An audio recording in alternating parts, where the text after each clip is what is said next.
So it's 11/27, October the 9th, but in the Philippines it is October the 10th, 2025. Just to confirm, what God was telling this little girl was correct, and so the dream is super on point. God says that the workers of iniquity, they worketh in the dark shall be shown in the light. Okay, so that's what I believe God is allowing us to do, is have this information now, to be putting it out, to wake other folks and the inner workings of the beast system and how it works. So let's get to the little girl's video, okay? And the dream she was given to her on September the 18th. I find this very fascinating as well. When you go back and chew on that meat, see that? That's probably why we don't discern it right off. We're not chewing it. You know, we're looking right off. We're not chewing it. So let's start off with the message that I got from God. So on September 18, before I slept, I heard God spoke to me. On October 10, there will be a big disaster. So this is my video from 2020. Big disasters happen, folks.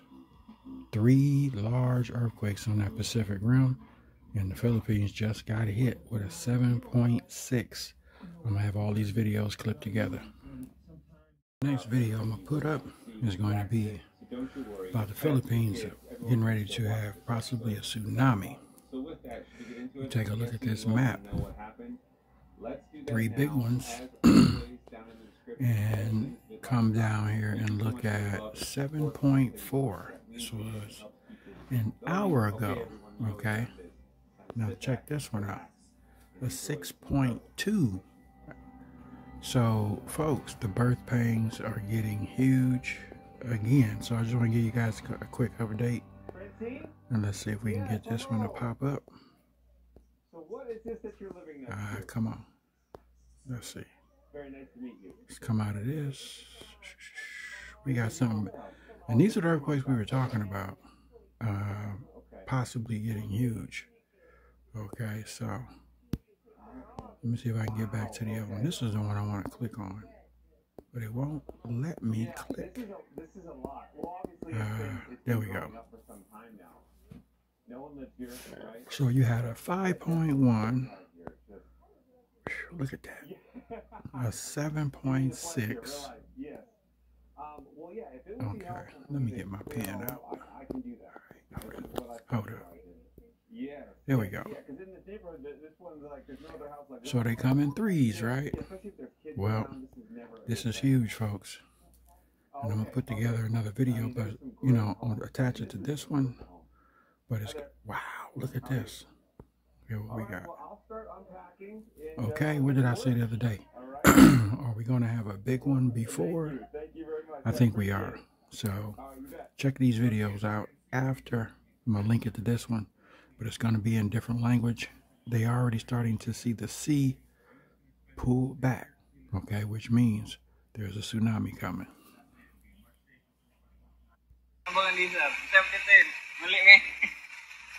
Kini nga hunas ni, mura ni og hunas sa ni kahapon.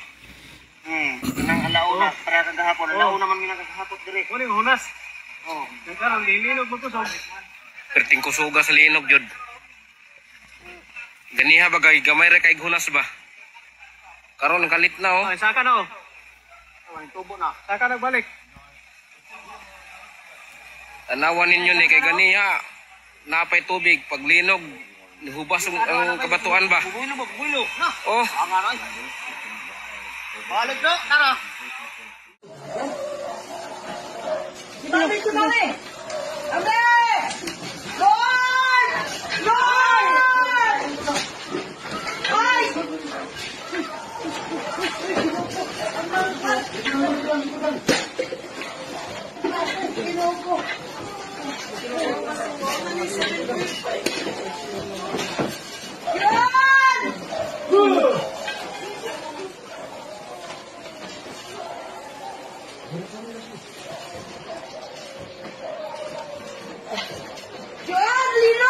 No, no, no.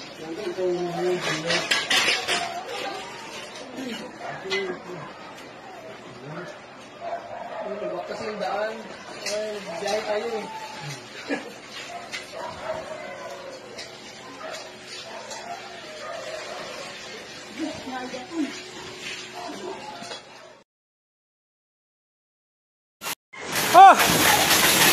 Grabe linog!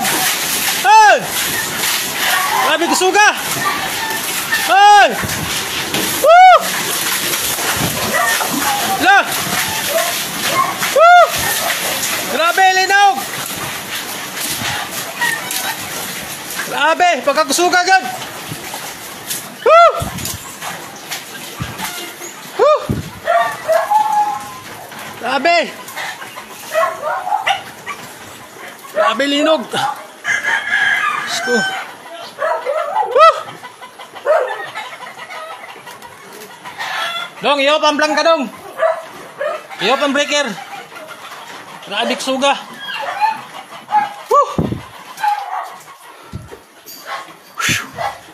Grabe!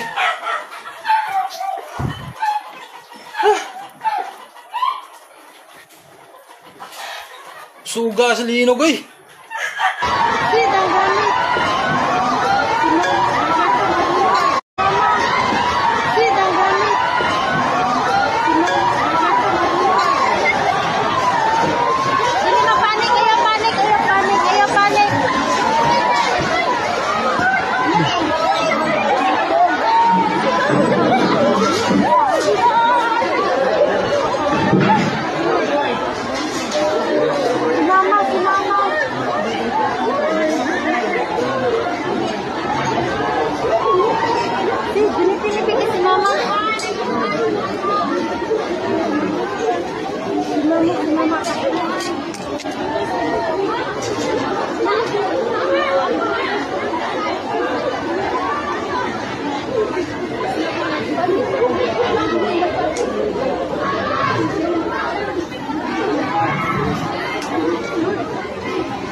Linog pa dyan.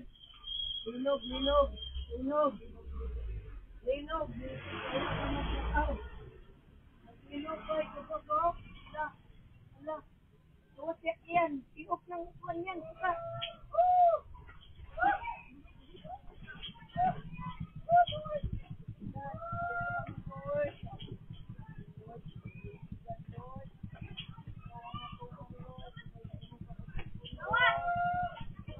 Kita sa itong mga pwede sa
Tago! Tago!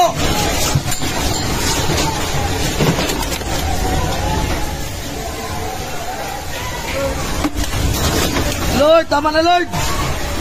Lord! Tama na Lord!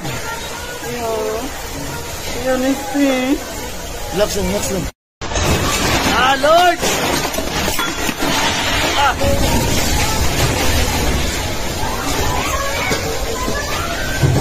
Tago!